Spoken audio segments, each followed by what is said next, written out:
All right, well, good morning and welcome to the 20th annual ULI Hines Student Competition. My name is Gwyneth Jones Cody, and I serve as the president of the Urban Land Institute in the Americas region. And I'm speaking to you from my home in Washington, D.C., which is also the base for our global headquarters. This competition is one of the highlights each year at ULI, not just because it's fun, but because it epitomizes core values of ULI: interdisciplinary learning and collaboration, best practice, and knowledge sharing. And perhaps even better, it offers a glimpse into how you, the next generation of city builders, are thinking about design and development and how our communities will change going forward. The incredible and evolving global health crisis and city responses to it confirm the need for you, for all of us, to practice and maintain the collaborative skills you will be using for the next 2 weeks. I will begin this webinar with a bit of information about the Urban Land Institute. Then we will hear from two members of the 2021 winning team, Leaha Klein and Frances Grout Brown. Brooks Patrick will provide an overview of the Esri tools available to participants, and Gretchen Sweeney will provide some logistical information. And then we will hold a Q&A. ULI is a global nonprofit real estate organization. In fact, it is the oldest and largest network of cross-disciplinary real estate and land use experts in the world. ULI brings together leaders from across the many fields related to real estate and land use to exchange best practices and serve community needs. ULI was founded in 1936 and today serves more than 45,000 members across the globe in over 80 countries. Our mission, the mission of the Urban Land Institute, is to shape the future of the built environment for transformative impact in communities worldwide. Our mission commitments are to connect our members, inspire best practices, and lead in solving community and real estate challenges. ULI's membership consists of professionals from every public and private industry sector connected to real estate. You will see a few of these fields listed on this slide. ULI is an organization built on collaboration. In my role at ULI, I am responsible for the 52 district councils in North America, where our members deliver the ULI mission at the local level in activities and initiatives relevant to their market. This competition has been in 20 different cities, each year receiving incredible support from leaders and members in the district council in that city. ULI also operates in Europe and Asia Pacific and has 21 national councils across those two regions. We hope you will join the ULI network and turn to us as a source of support both during school and upon graduation. We offer resources and a network of people and employers that can help you clarify and accelerate your career goals. ULI members have immediate access to industry experts, timely information, and cutting-edge research essential for making informed decisions. ULI's member directory connects you with our members around the world. ULI's Knowledge Finder is our searchable global database of content, including books, case studies, courses, events, podcasts, reading lists, reports, videos, virtual tours, webinars, the list goes on. The Young Leaders Group, or YLG Network, creates opportunities for young professionals under the age of 35 to develop skills and build relationships that will help advance their careers and foster an understanding of thoughtful development practices. YLG operates in most district councils, including over 8,600 ULI members, and hosted more than 160 events last year alone. We offer courses and certificates at ULI Learning, on demand and online, taught by world-class professors who are among our members. For those of you who are not already studying real estate, you may be interested in our Foundations of Real Estate certificate program, a 5-course, 30-plus hour on-demand introduction to commercial real estate. For those of you who are studying real estate, the pro forma courses or our industry-specific offerings might be more useful. Students receive discounts on these courses, and we do offer group rates. The University Connections Initiative welcomes college and university students to engage with the ULI network through student-specific programming and internship and mentorship opportunities. You can learn more by visiting uli.org/universities, and you can certainly email us at universities@uli.org. ULI will connect you with a remarkable group of talented professionals, and this group gives back generously, donating their time, talent, and resources to help communities find solutions to their most challenging problems and become stronger and more resilient. We are here today because of one very committed ULI member. This competition exists due to the vision and generosity of Gerald Hines, an industry legend and a ULI member from 1960 until his passing in 2020. Jerry was the chairman of the Hines Real Estate Organization, which he founded in Houston over 60 years ago. We miss him greatly and are forever indebted to him for his support of ULI and for creating this competition. His son, Jeff Hines, continues the company's remarkable support of students and the competition. Jeff wasn't able to join us today. However, we will be sharing a video message from him with all competitors after the call, and we will post it on the competition website. And now I'd like to welcome members from last year's winning team, whose proposal, titled Fusion, offered a bright future for a site in downtown Kansas City, Missouri. I'll let them introduce themselves and offer a few insights on how best to organize yourselves and get the most out of the competition. Congratulations on committing to the incredible learning experience this competition can provide, and best of luck to each and every one of you. Over to you, Leora. Thanks so much. All right, so my name is Leaha Klein, and I'm from Toronto. I did my undergrad degree in business at Western University, and I completed my master's in urban planning at what was formerly known as Ryerson University. It's now, it's actually undergoing a name change. So I now work as a development manager at the real estate development firm in Toronto called Diamond Corp. I'm currently leading 2 redevelopment projects through rezoning and site plan to help bring them to life. Both are mixed use developments that include condo, rental, retail, parkland, schools, and affordable housing. One of them is actually more of a master plan development, which is really neat as it's essentially the ULI competition, but in real life. So one of the things that's so awesome about this competition is how it brings together students with totally different backgrounds and experiences, and you really get to learn from each other. So everyone gets to play a really unique and valuable role in the team, and then the magic really happens when you start to collaborate. So both Francis and I were the urban planners in our group. So we split a lot of the upfront research and policy work and then found more unique roles as time went on. We spent a lot of time up front trying to understand the surrounding context of the site in terms of built form, and then also in terms of geographic and demographic context. As we progressed, we chose specific areas to dive into further. For me, it was really around the sustainability of the site.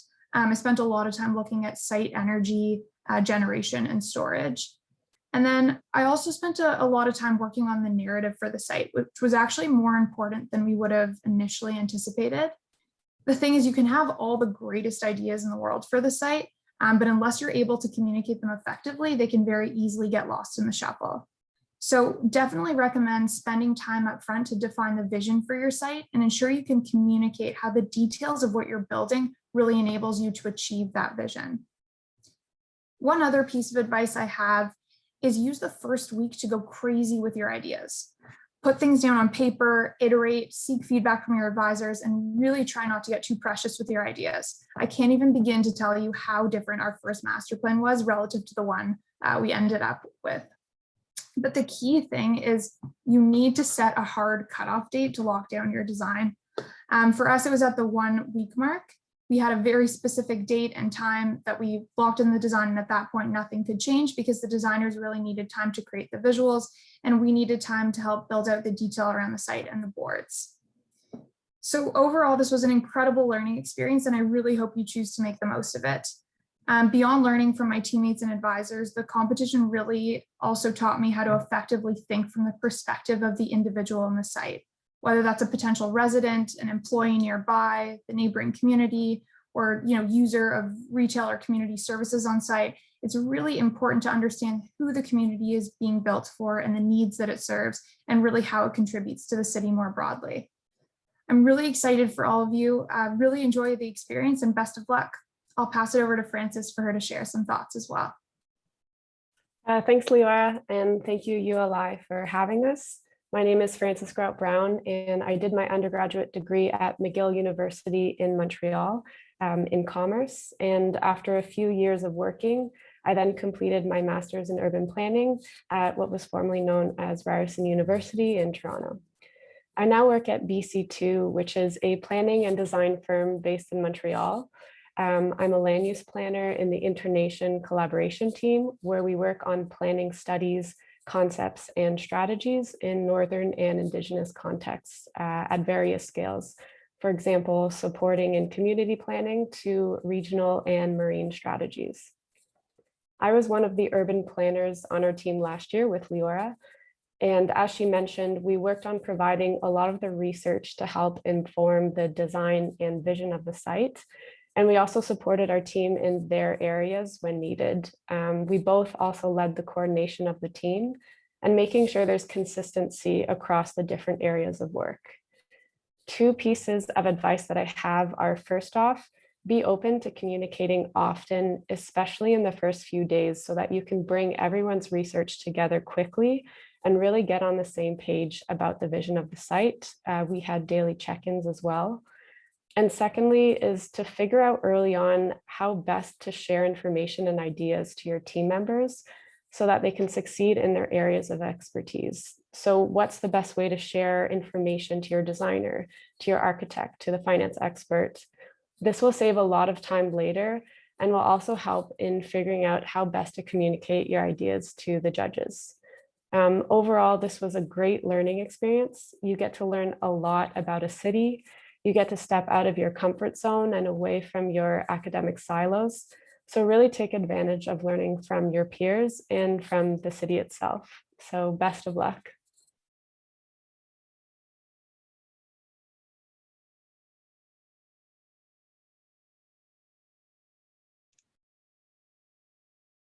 Hi, everyone. My name is Kira Morish, and I support the nonprofit team at Esri and have a focus on urban development and planning technologies. We've been collaborating with the ULI team to bring you data and tools that you can use over the next few weeks. Today, I'll review the ArcGIS environment that's been set up for the competition. Keep in mind the tools and the data sets we've introduced are completely optional for you to use. Next slide, please. Thank you. On Tuesday, January 4th, we made two things available: applications like Business Analyst, Urban, and we recently added City Engine, which is now available to everyone through their student login. We also have lots of data, including things like buildings, parcels, demographic data, and infrastructure data. And on the 5th, we ran 3 workshops to introduce you to all of these data and apps. Next slide, please.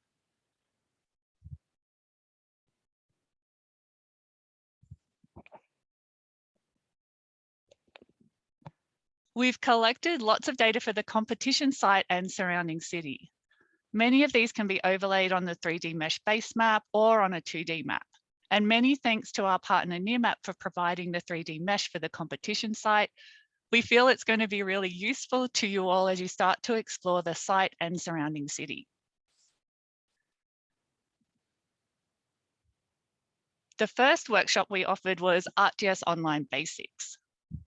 This workshop was a guided introduction to ArcGIS Online and its application during the competition. And the goal of this workshop was to learn the basics of ArcGIS Online and learn how to create effective 2D and 3D maps. We explored the competition site itself, and we learned how to use existing data layers and produced initial site maps. A recording of all the workshops are available on the ULI Hines Student Competition homepage. Next slide, please. The next workshop we ran was Business Analysts, and in this workshop we learned how to create a local market study to understand potential investment opportunities. We learned how to create market reports by combining demographic, business, lifestyle, spending, and census data. And again, a recording of this workshop is available on the Student Competition homepage. Finally, we ran a workshop that showed you how to use ArcGIS Urban for early stage site design and evaluation. We explored the competition site itself and created multiple scenarios using performance metrics as design feedback. Next slide, please. Thanks.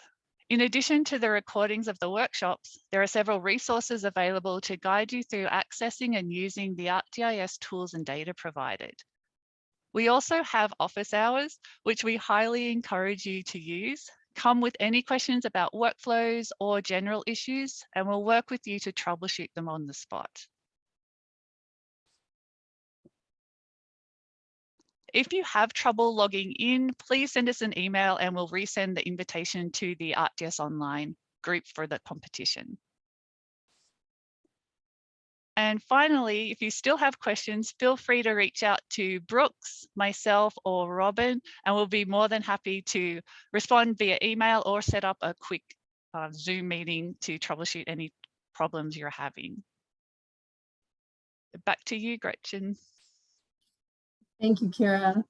Hi, everyone. My name is Gretchen Sweeney, and I manage this competition as well as other global and regional awards programs for ULI and our partnerships with universities in support of student learning and engagement in the industry and faculty research and teaching.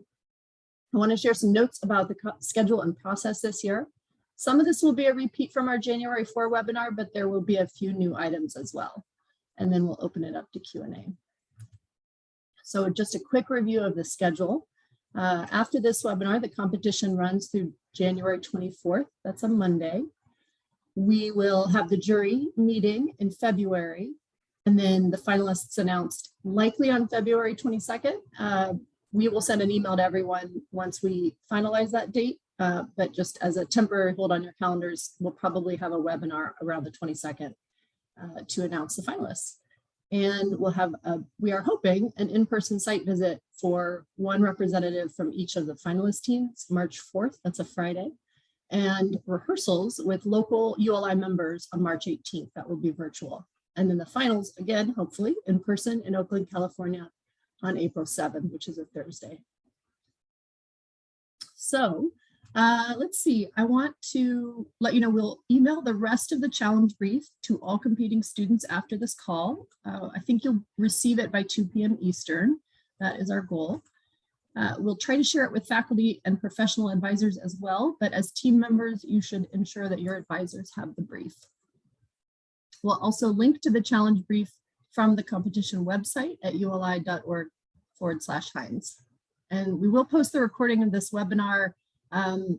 It takes a little bit of time for us to get it back from our Zoom webinar team, but hopefully later today or tomorrow. In the challenge brief, you'll find everything you need to know about the competition, including a link to a Google Drive folder with resources for all competitors and a link to Flickr, where you can find the aerial and ground level video. That was actually in the first 10 pages of the brief that we released last week. So if you have any questions about that, please let us know and we will make sure to answer your questions. Anytime we answer a question that is relevant to the rest of the competitors, we will post the question and our response in a document in the Google folder. You should plan to check this document daily, as we do not email everyone every time we update it. And a reminder that during the competition period, you should not call anyone at ULI about the competition, nor email anyone at ULI San Francisco, nor should you contact anyone with the City of Oakland or any of the government agencies or organizations involved in planning for the region or the site. And please do not do any community outreach to the citizens of Oakland. We're looking to reduce the impact on the local community of having so many students participating in this competition. You can only contact developers or others in the private sector who live or work in Oakland to discuss the competition if you already have an established relationship with them. We are not requiring hard copy submissions this year. You do not have to print anything and you will not need to mail anything to ULI. We are still requiring that you create a large format presentation board, but you're only going to send us a digital copy of it. And we've given you some flexibility in the size of the presentation sheet. To make our review easier for the jury, we're asking that you create a digital slide deck as well. For the most part, it should only contain images that are on your presentation sheet, and you'll find more specific instructions about how to format that slide deck in the competition brief. The submission form will be available at uli.org/Hines 2022 by tomorrow. We urge you to log in as soon as possible to make sure that you can see the form and understand what the form is asking. I can't stress this enough. Please don't wait until the last day of the competition to take a look at the submission form. Look at it early, make sure you can log in, make sure people who will be uploading to it can log in. If you have any technical issues, email us ASAP. Submissions are due on Monday, January 24th. They're due at 11:59 p.m. Pacific Standard Time. Last year, so many teams tried to submit at 11:50 to 11:59 p.m. that the system froze up. Don't wait until the last minute. Please plan to submit your proposal very early on Monday, January 24th. We've had many successful teams that have submitted their proposal the day before or early the day of. I wouldn't wait until the last minute. On the last day of the competition, ULI staff will be harder to reach after 5 p.m. Eastern and will not be available to answer questions after 9 p.m. Eastern. So again, it's in your best interest to plan to submit your proposal well ahead of the time the form closes. Every year we receive questions about whether you can propose development beyond the site or the study area. This year we've been very specific, even more specific than normal in the brief about this. Please follow the instructions in the brief and do not go by what you've seen teams do in past years. The specific language in the brief says your team may choose to acquire and develop additional property inside the study area if doing so will further your vision and proposal. You may not acquire parcels outside the study area as part of the 10-year period of your financial proposal. You can recommend and or visualize a long-term conceptual plan for redeveloping parcels outside of the study area, outside of the 10-year period, but this is not a requirement of the competition. With that, I'd like to open it up to questions. I see we have some questions in the chat. Let's see. Are the trips to California paid for by ULI? ULI does pay for at least one representative from each finalist team to attend the site visit in March, and ULI pays for all 20 students from the 4 finalist teams to attend the finals in April. Sometimes schools send other additional students to the site visit with their own funds. I think Sarah has answered the question about the workshops. If you have any other questions, feel free to put them in the chat. As always, we'll be answering questions at hinescompetition@uli.org, and you will be able to find answers to questions that are relevant to all the participants in the Q&A document in the Google Drive. Is there an upper limit to the number of buildings we can incorporate outside of the study area? There is no upper limit to the number of buildings you can incorporate outside of the study area, as long as you follow that language I just said regarding the 10-year period. Let's see. The workshop, one question says, hi, I couldn't find the videos for the workshops, especially for urban analysts. Are they already uploaded or in another website other than Hines Competition? Just so you know, the recordings are linked on the About the 2022 competition page. So go to uli.org/Hines. That will take you to the main ULI Hines website, and then click the About the 2022 competition, and you should see all of the videos linked. And we also included the January 4th one in the Google Drive. Are there any height limits for buildings? in different land use functions. Please take a look at the challenge brief completely. You'll see that you have flexibility regarding zoning and planning for the area, which often dictates the height limits. Should we consider the cost of demolishing the current buildings? Yes, you'll see in the challenge brief when you receive it that you have to consider the cost of demolishing buildings. The Google Drive folder was in an email. We linked to it. Actually, excuse me, in the email you received January 4th, you can find the challenge brief, the first 10 pages, and that had a link to the Google Drive folder. And then you'll receive the full challenge brief, which again will have a link to the Google Drive folder. You'll receive that later today. And the challenge brief, the first 10 pages right now are on the uli.org/Hines website. And you should be able to link to the Google Drive folder from that. Are we assuming the site area is owned by the developer, or do we need to assume acquisition costs? I'm going to let you read the challenge brief first, and then please, if you have additional questions, ask us at hinescompetition@uli.org. And Kira, this is where to find the video intro to City Engine. We didn't record one, but some of the workshops did address City Engine. Do you want to address that? Sure. So yeah, we didn't do a City Engine workshop. So what I'd recommend, Sean, if you want to reach out directly to me, we can set up a quick meeting. It wouldn't take too long just to walk you through the basics of City Engine. Or perhaps Gretchen, I don't know if we could make that for everyone somehow. We can set up a time for that.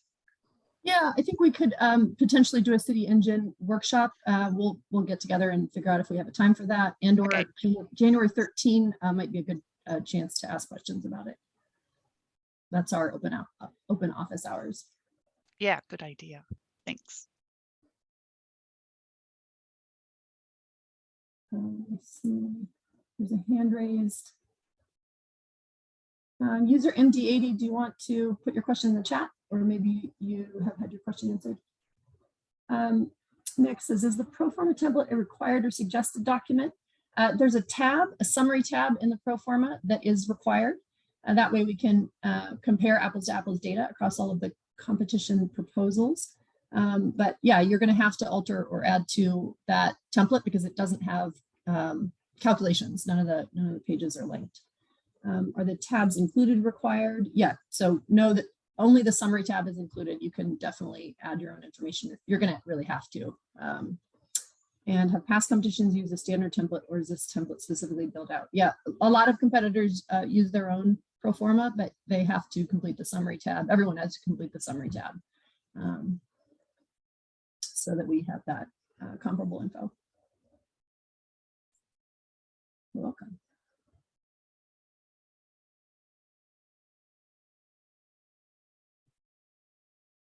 Okay. Any other questions?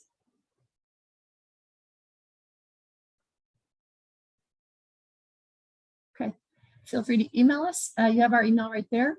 We're really excited about your participation in this. We'll also share, like Gwyneth mentioned, the lovely message we received from Jeff Hines for all of the participants with you. And we'll hopefully have the challenge brief in your hands by 2 p.m. Eastern. Thank you, everyone. Have a good day and good luck.